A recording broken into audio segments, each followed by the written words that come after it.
हर classes के online platform पर आपका हार्दिक स्वागत है। जैसा कि आप बोर्ड पर देख रहे हो, क्या लिखा गया है यहाँ पर देखना आप एक बार। 1 + 10 + 100 + 1000।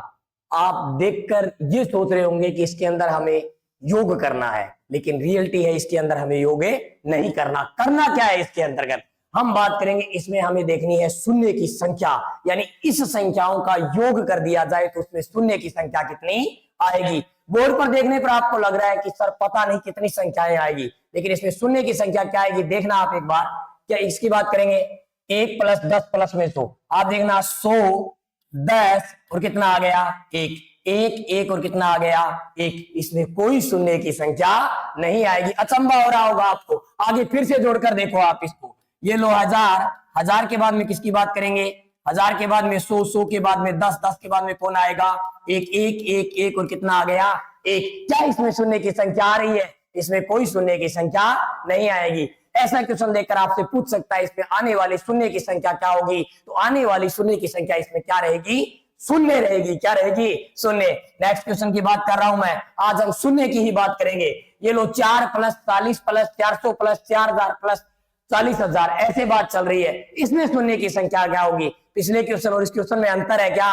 कोई अंतर नहीं है। देखना आप एक बार 40 आ गया और 4 आ गया, ये 4 और ये कितना आ गया 4। इन दोनों का योग करके देखा, क्या इसके अंदर शून्य की संख्या आ रही है? नहीं आ रही। आगे भी देख सकते हैं। ये लोग कितना आ गया अपने पास 400, उसके बाद में 40, उसके बाद में 4 4 4 और कितना आ गया 4। इस प्रकार से आगे संख्या चलती जाएगी और इसमें आने वाली शून्य की संख्या कितनी होगी? शून्य होगी। लेकिन ध्यान देना, अगर अपने पास संख्या यहां से शुरू न होकर और संख्या इस प्रकार से आ जाती है 1 + में 10 + में, ये तो हो गया। अब यहां से शुरू हो जाती है 10 से शुरू हो जाती है। कहां से शुरू हो जाती है? 10 से। तो देखना क्या आएगा इसके अंदर 10 + में 100 + में, इस प्रकार से चलते चलते कहां तक चले?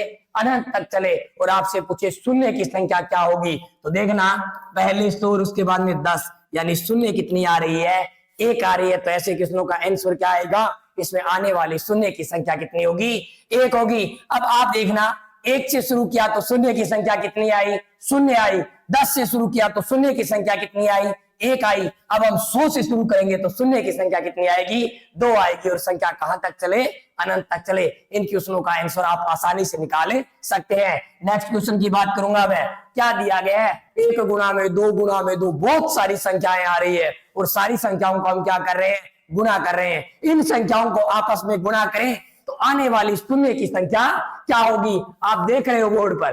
क्या ऐसा गुणा करना संभव है? गुणा करना तो संभव नहीं है, लेकिन इसके अंदर आप शून्य की संख्या निकाल सकते हैं। कैसे? देखना आप एक बार। शून्य किसमें आएगी? 10 में आएगी। और 10 बनता किससे है? या तो 2 या किससे बनेगा? 5 से बनेगा। अब देखना यहाँ पर 2 की बात करूंगा, ये 2 रहा। 4 में भी कौन आएगा? 2 गुना में 2। 6 में भी कौन आएगा? 2 गुना में 3। मेरे कहने का मतलब है 2 तो अपरंपार आ रहे हैं अपने पास। आ कौन नहीं रहा? 5। यानी 5 यहां तक कितनी बार आया है? 1 बार आया है। कितनी बार आया है? 1 बार। ऐसे क्वेश्चन देखकर 1 से लेकर आगे तक संख्याओं को आपको गुणा कराए और गुणा कराने के बाद आपसे पूछे शून्य की संख्या क्या होगी, तो बिल्कुल आसान होती है। आप क्या करोगे? दी गई संख्या का अंतिम अंक उसमें 5 का भाग दोगे। किसका भाग दोगे? 5 का। ये लो कितना आ गया अंतिम? 208। शून्य की संख्या निकालनी है, 5 का भाग लगाओ। 5 के कितना आ गया? 20। 5 एकम कितना आ गया? ये लो 8 उतार लिया। 5 एकम कितना आ गया? 5। शेष कितना बचा?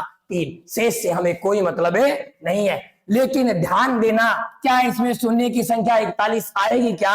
इसमें शून्य की संख्या 41 नहीं आएगी, क्योंकि 5 का भाग तब तक देते रहना है जब तक कि अपने पास भागफल भी 5 से छोटा ना आए। 41 बचा है, 41 में फिर दे दो 5 का भाग। 5 8 कितना आ गया? 40। 8 आ गया, 8 भी 5 से बड़ा है, फिर दे दो 8 में 5 का भाग। 5 एकम कितना आ गया? 5। शेष कितना बच गया?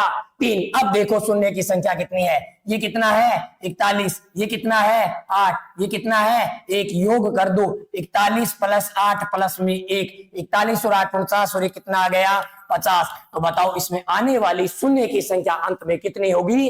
50। इस प्रकार के क्वेश्चनों को हम आसानी से हल कर सकते हैं। यानी अंतिम संख्या में किसका भाग दिया जाएगा? 5 का भाग दिया जाएगा, और तब तक दिया जाएगा जब तक कि भागफल 5 से छोटा ना आए। चुटकियों में करेंगे इन क्वेश्चनों को, बिल्कुल आसान से रहते हैं। ये लो 100 तक आ गई। 100 तक आ गई तो फिर वही करेंगे। अंतिम संख्या कौन है? सो निकालना क्या है, शून्य की संख्या। क्या निकालनी है, अंत में आने वाली शून्य की संख्या। 5 से भाग लगाया, 20 पांचों कितना हो गया 100। 20 5 से फिर बड़ा आ रहा है भागफल, 20 में फिर 2 5 का भाग, पांचों के कितना आ गया 20। काम कंप्लीट। यहां पर कौन आ रहा है 4, यहां पर कौन आ रहा है 20, यानी 20 प्लस में 4, यानी अंत में आने वाली शून्यों की संख्या कितनी होगी 24। प्रथम 100 संख्याओं को आपस में गुणा किया जाए तो आने वाले शून्यों की संख्या कितनी हो जाएगी 24। नेक्स्ट क्वेश्चन की बात करेंगे हम। क्या चल रहा है 1 गुना 2 गुना 3 गुना 4 और आगे कहां तक चल रहा है 527 तक। कहानी तो वही रहेगी, क्योंकि शून्य की संख्या अगर अपने को निकालनी है तो शून्य के लिए या तो 2 चाहिए, क्या चाहिए 5। 2 की तो भरमार मिलेगी आपको, 2 मिल गया, 4 में भी 2 मिलेगा, 8 में भी मिलेगा, 6 में भी मिलेगा, चाहिए कौन 5। तो 5 का भाग लगा दो, किस में लगाओगे 527 में लगा दो 5 का भाग। 5 एकम कितना आ गया 5, यहां से क्या उतारोगे 2, नहीं जा रहा है तो 0 चढ़ा दो, 7 उतार लो, 5 5 कितना आ गया 25। ऊपर कितना आ गया 105। क्या शून्य की संख्या 105 आएगी, नहीं आएगी। 105 में फिर से लगाओ किसका भाग 5 का भाग, 5 दूनी 10, ये लो और 5 आ गया, 5 एकम कितना आ गया 5। क्या 21 ही और आएगी, नहीं आएगी। 21 में फिर से 2 5 का भाग, पांचों के कितना आ गया 20। अब बताओ यहां पर कितना आ गया 4, तो 5 से क्या है छोटा। अब बता दो शून्य की संख्या 105 प्लस में 21 प्लस में 4, 21 और 4 25, 25 और 105 कितना हो गया 130। तो बताओ इसमें आने वाले शून्य की संख्या कितनी होगी 130।